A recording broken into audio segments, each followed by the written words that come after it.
Si tu ne veux pas faire la courbette, tu ne veux pas devenir DG. 97% des choses qui arrivent dans une entreprise, dans les affaires, dans la vie réelle, ça se passe de façon informelle. Ça veut dire quoi? Tu es chef de département. Ou bien tu es directeur, tu veux être DG. Tu n'as pas pouvoir. Ils ont ça. Donc qu'est-ce que tu fais? Tu vas faire la courbette. À moins d'aller créer leur propre entreprise, même dans ce cas, ils vont souffrir. Et ils disent, eux, ils ne font pas la courbette. Si tu ne fais pas la politique, elle va te faire. Genre, chez moi, on dit, mais les DJ, on passe par quelqu'un pour devenir quelqu'un. Salut, je suis Herman Kakpo et c'est un plaisir pour moi de vous retrouver pour ce nouveau numéro de votre podcast de CEO Challenge Podcast. Et le thème de notre podcast d'aujourd'hui, c'est gare à vous si vous détestez la politique. Gare à vous si vous détestez la politique. Allez, c'est notre podcast numéro 99, un podcast dans lequel nous travaillons avec vous à pouvoir découvrir, à pouvoir cerner, à pouvoir adresser, porter efficacement les enjeux de direction générale. Si c'est la première fois que vous êtes sur la chaîne, vous avez la possibilité donc du coup de vous abonner. Si, bon voilà, à la fin, vous aimez un petit peu cette vidéo que je partage avec vous, ce numéro que je partage avec vous, eh bien, n'oubliez pas de partager ça avec tous ceux que vous pensez qu'ils peuvent aimer cela. Alors, je disais que, grâce à vous, si vous détestez la politique, la plupart des gens que je connais, les gens qui sont très bons et qui ne deviennent jamais, je dirais même, ils vont, à moins d'aller créer leur propre entreprise, même dans ce cas, ils vont souffrir. À moins d'aller créer leur propre entreprise, même dans ce cas, ils vont souffrir. Et ils disent, eux, ils ne font pas la courbette. Et dit, maman, il ne fait pas courbette. Elle dit quoi? Et il ne demande pas pardon. Elle dit quoi? Je ne demande pas de l'aide. Elle dit quoi? Je ne supplie pas quelqu'un. Ok, I got it. Je comprends parfaitement. Tu ne veux pas être quémandeur. Je suis béninois. Je suis béninois et les béninois, en général, on est très fiers. Hein. Il y a même une chanson maintenant, les gens fièrement béninois. Hein. Il y a même des plateformes fièrement béninois, ils sont très fiers. Hein. Un peu comme les Camerounais, les Sénégalais, on est vraiment fiers. Hein. Alors, les Ivoiriens, ils essaient un peu d'être chauvins, mais ils ne sont pas aussi fiers que les Béninois. Voilà, je te dis. Bon, très bien. Et chez moi au Bénin, bon, il y a ce qu'on appelle les fonds. Hein. Les fonds, en général, bon, d'Abomey, le centre du Bénin, on les appelle les rois. C'est des princes, quoi. C'est des gars, princes, tu vois. Prince, vraiment prince, tu vois. Et il y a d'autres ethnies, et je ne suis pas en train de faire de l'ethnologie hein, ou de l'ethnocentrisme. Il y a les Adja, par exemple. Moi, je suis Adja, donc nous, on s'en fout. Alors que tu m'insultes, tu me parles mal, tu te moques de moi, je m'en fous. Ce qui m'intéresse, business. OK? Est-ce que je peux trouver business chez toi? Oui. Est-ce que tu as quelque chose que je n'ai pas? Oui. Comme on dit en Côte d'Ivoire, si la femme de ton ami est jolie, il faut le reconnaître. Hein? C'est les BD qui disent ça. Si la femme de ton ami est jolie, il faut le reconnaître. Le gars, il a quelque chose que tu n'as pas. Reconnais qu'il a quelque chose. Tu vois ce que je veux dire? Reconnais qu'il a quelque chose que tu n'as pas. Donc, à partir du moment où une personne a quelque chose que tu n'as pas, tu es obligé d'aller faire la courbette. Laisse fierté de côté. Donc, pourquoi au Bénin, par exemple, les Adja, tu vois, ils font le commerce, ils ne font pas trop de bruit, un petit peu comme les Baobab ou les Bamileke. Ils ne font pas du bruit. Hein. Ils ne se sapent pas. Quand tu vas au Cameroun, les Bamileke, ça ne se sape pas. Mais quand tu vois les Sawa, hein, tu vois les Wondo, ils vont jouer les sapés. Ah, ils n'ont rien. Bon, allez, ils ont le pouvoir. Ils ont le pouvoir et puis ils sont toi là. Allez, je blague. Bon, allez. Salut, les gens du continent là, vous savez de quoi ils parlent. Les gens, ils ne comprennent pas. On sait de quoi on parle ici. C'est au Cameroun. C'est tellement compliqué que si on t'a expliqué que tu as compris, c'est que tu n'as pas encore bien compris. On t'a expliqué le Cameroun, tu dis que tu as compris, c'est que tu n'as pas compris le Cameroun. Bon, voilà la parenthèse. Hein? Et puis, revenons à notre sujet. Non. Avec ce qui se passe, c'est que quand quelqu'un a quelque chose que tu n'as pas, donc, le président du conseil d'administration ou 3 administrateurs capés qui représentent de façon majoritaire des actionnaires, qui ont leur mot à dire sur qui peut entrer au CODI, qui ont leur mot à dire quant à qui peut devenir directeur général adjoint, qui peut devenir directeur. Et si oui ou non, on doit virer le DG actuel, si on doit virer le DGA actuel, on doit virer le directeur commercial actuel. Ils ont leur mot à dire. Ils ont le pouvoir, tu n'as pas. Tu es chef de département.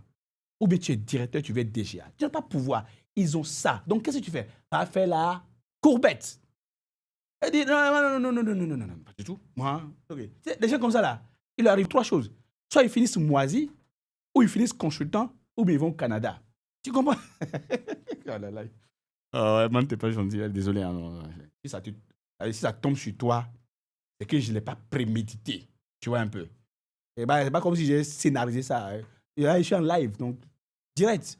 Je n'ai même pas préparé ce que j'allais dire. C'est sorti comme ça. Comme on dit au Cameroun, ça sort comme ça sort. Mhm. Donc, si tu ne veux pas faire la courbette, tu ne veux pas devenir DG. Un DG me disait, non, non, non, non, non, moi je dis clairement mon conseil, ça c'est pas possible, ça c'est comme ça, ça c'est comme ça, ça c'est comme ça. Il dit, et tu dis ça quand? Il dit en plein conseil. Je dis, en plein quoi? Il dit en plein conseil. Ah bon? À qui? Tu m'adresses à telle personne. Je dis, et il a dit quoi? Rien. Tu es sûr? Ah oui, mais bon, ils ont mis du temps à valider mon budget. Je dis, ils ont mis du temps à valider ton budget. Ils t'ont montré que tu n'es rien. Que tu dois dire pardon. Mais tu ne fais pas de courbette. Donc, tu ne fais pas politique. Tu ne sais pas aller faire le couloir. OK. J'ai appris à mes dépens que 97%, 97%, pour faire un clin d'œil à mes amis de RDC et de Belgique, 97% des choses qui arrivent dans une entreprise, dans les affaires, dans la vie réelle, ça se passe de façon informelle. Ça veut dire quoi? Toi, tu as envoyé un mail à quelqu'un, tu l'as relancé, première relance, deuxième relance, tu as mis le DG en copie, il ne réagit pas. Ça veut dire quoi? Ça veut dire quoi? Et puis, le gars, il est dans le bureau d'à côté. Qu'est-ce qui t'arrive? Tu peux pas percer le mur. Si ta porte est fermée, perce le mur. Il y a des gens qui sont dans un open space, ils s'envoient des mails. Moi, je ne comprends pas. L'informel. J'explique. Il arrive que vous étiez sur un dossier. Pendant 6 mois, le dossier a traîné. Et puis un bon jour, vous avez décidé de prendre rendez-vous avec vos partenaires, vos interlocuteurs. Vous avez formé une délégation, vous êtes allé les voir. Informel. Pour discuter, pour dire les choses vraies. Ils vous ont dit non, qu'il n'y avait rien de compliqué. C'est que votre directeur commercial a envoyé un mail qu'ils n'ont pas aimé. Et vous savez qu'ils ont bloqué le dossier. Mais quand est-ce que ça a changé? Vous avez fait le couloir, l'informel, la politique. Il y a des gens qui disent qu'eux, ils ne font pas la politique. Comme le disait Père à son âme, Ambak, Ahmed Bakayoko. Il dit, bon, il y a des amis à moi, ils disent qu'ils n'aiment pas la politique, etc. Mais nous, on est dedans. Et c'est nous, on les fait. Si tu ne fais pas la politique, elle va te faire. Genre, chez moi, on dit, on ne passe pas quelqu'un pour devenir quelqu'un. Les cadres d'entreprise, les dirigeants qui sont trop fiers d'eux-mêmes, ils ne veulent pas passer par quelqu'un. On ne passe pas quelqu'un. On monte sur l'épaule de quelqu'un pour devenir quelqu'un. Comme on dit en Côte d'Ivoire, j'espère que je le dis bien, sans donner n'est rien. C'est l'homme qui fait l'homme. Il y a assez d'expressions dans chaque pays. La politique. Demande pardon, va demander de l'aide. Vous savez quel est le secret de réussite le plus efficace que les gens n'utilisent jamais et qu'ils n'utilisent ils utilisent ça à moins de 1%. Demandez. Ah bonjour, je t'ai écouté dans une vidéo, tu n'as pas dit telle chose. Comment on le fait de façon pratique? Demande. La dernière fois, je parlais dans une vidéo d'une DCH, directrice du capital humain, qui voulait recruter un data scientist. Et elle est venue me dire, man, je ne sais pas c'est quoi data scientist. C'est comment? Demandez. Utilise le couloir. L'informel. Quelqu'un t'a envoyé un mail. Il t'a violenté dans le mail. Violenté. Et toi, tu réponds par mail. Moi, je ne comprends pas. Les gens règlent les comptes par mail. Toi-même, tu laisses trace de tes conneries. Quelqu'un m'a dit que quand tu es fâché, tu veux répondre avec fâchément à un email, tu réponds, tu fais ça dans Draft. Tu sors, tu vas au déjeuner ou bien le lendemain, tu relis pour dire est-ce que moi, je peux envoyer quelque chose comme ça. Tu vois que tu ne peux pas. Couloir. En revanche, tu dis, regarde, j'ai bien reçu ton mail, tu passes dans ton bureau et puis on en parle. Informel. 97%, 97% des choses qui marchent dans la vie, en politique et surtout en business, ça s'obtient de façon informelle. Quand on va commencer par faire du business en RDC, il y a un truc que je ne comprenais pas. Du tout. Tu vas faire un rendez-vous commercial et puis, à la fin, le gars te dit qu'est-ce que tu fais ce week-end ou bien qu'est-ce que tu fais ce soir. Je ne comprenais pas. Et c'est un gars qui m'a dit, là, il dit que ça a marché. Il dit, qu'est-ce que tu dis? Il dit, mais tiens, quand tu vas voir quelqu'un en RDC à Kinshasa, par exemple, et que la personne te dit, tu fais quoi ce soir ou bien tu fais quoi ce week-end, la personne te dit, vous avez fait la moitié du chemin. Maintenant, on va aller s'asseoir dans un bar, dans un coin, manger, boire, danser. Il y a les hommes, les femmes, tout ce que tu veux, les filles, les gars, tout ce que tu veux, cigares, tout ce que tu veux. On veut voir, est-ce que tu es prêt? Est-ce que tu comprends? Est-ce que tu es informel? Ou bien tu es dans ton costume carré, tu viens nous vendre ici et puis sur cette base-là, comment on sait qu'on peut te faire confiance? Est-ce que tu sais qui on est, qu'est-ce qu'on fait? Est-ce que tu nous acceptes tel qu'on est? Informel. Donc toi, tu dis non, Emma, non, pour des raisons religieuses et spirituelles, non, j'ai un peu de réserve, je ne sors pas la nuit. Hein? Et dans une vie comme Kinshasa, tu ne sors pas la nuit. La nuit va te nuire. Tu vas... On t'a donné le hockey à 16h, les gens ont fait un after work. Tu vois, le soir, ton affaire est classée. Vous ne connaissez pas ce que Cody ont fait? En fait, Cody, tu sors du Cody à 13h, la décision est sortie. Quelqu'un a fait le couloir, quelqu'un était dans la salle de réunion, il était dans la session du Cody. Hein. Et lui, quand vous avez fini le Cody, il a fait le couloir pour aller dans le bureau du DG, où il a payé le PCA, qui a appelé le DG. Et tout ce que vous avez dit en Cody là, une décision soit à 17h, c'est contraire à ce que vous avez vu. Pourquoi? Parce que 97% des choses qu'on obtient, 97% des choses qu'on obtient dans la vie et dans la carrière, en politique, n'en parlons même pas, on parle de politique là, ça s'obtient de façon informelle. Donc lève-toi, va faire la politique. Fais l'informel, fais le couloir. Dis qui a le pouvoir, qui tient qui décide de quoi, à qui je dois donner quoi pour qu'il me donne quoi. Win-win, gagnant-gagnant. Tu n'as personne, tu es avec moi. Il n'y a personne pour défendre ton cas. Un jour, il y a un gars qui me dit, hey man, je veux que tu me coaches. Il dit, pour faire quoi? Il dit, je veux devenir DG. Il dit, ah. Et donc, du coup, quel est le défi avec toi? Il dit, non, il paraît que tu coaches les gens pour devenir DG. Il dit, oui, bien sûr. Je peux te coacher. Il dit, bon, où est-ce que tu en es? Le processus en est où? Il dit, on a presque fini, mais je dois rencontrer un des administrateurs, ensuite le PCA, avec la DRH Group. Donc, je me suis dit, bon, il faut que tu me prépares un petit peu. Il dit, ah, c'est trop tard. Il dit, comment ça? Il dit, ah, bon, d'accord. Tu connais l'administrateur en question? Il me dit non. La DRH Group, vous êtes à toi? Il me dit non. Le PCA? Il me dit non. OK. Donc, eux, ils sont trois. Ils doivent décider de ta vie. Et il n'y a aucun d'entre eux, vous êtes à toi. Vous avez fait... D'accord. Mais vous avez fait tout ce qui est technique, tout ça. Il dit oui. Là, c'est politique maintenant. Ils vont juste t'écouter par formalité. C'est ça qu'ils doivent choisir. Il dit comment ça? Il dit, ils savent depuis. Il veut juste faire formalité. On lui a envoyé une short list de 3 personnes, tu es dedans. Donc, tu ne les connais pas. Donc, il y a 7 personnes qui doivent décider ta vie. Toi, tu as un dossier, tu suis un contrat de plus de 100 000 $, de plus de 500 millions de francs CFA, de plus de 2 millions de dollars, quelque part. Et il y a 7 personnes qui en décident. Tu ne maîtrises pas 6 parmi eux. Et il n'y a pas des gens qui peuvent défendre ton cas là-bas. Tu dis non, que tu as envoyé un dossier propre, que c'était propre. S'ils veulent, ils vont prendre. S'ils ne veulent pas, ce n'est pas grave. Ok, bon. C'est quoi ça? Non, l'informel, la politique. Donc, gare à toi si tu ne fais pas la politique.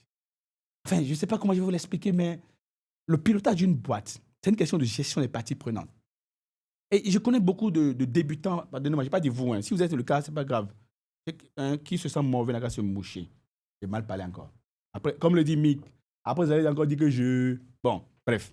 Donc, je dis, quand tu veux réussir en business, quand tu veux réussir dans la vie, dis aux gens ce qu'ils veulent entendre. Je dis aux gens ce qu'ils veulent entendre. Fais aux gens ce qu'ils veulent voir. Et aussi, tu touches leur sensibilité. Tu montres que tu es d'accord avec eux.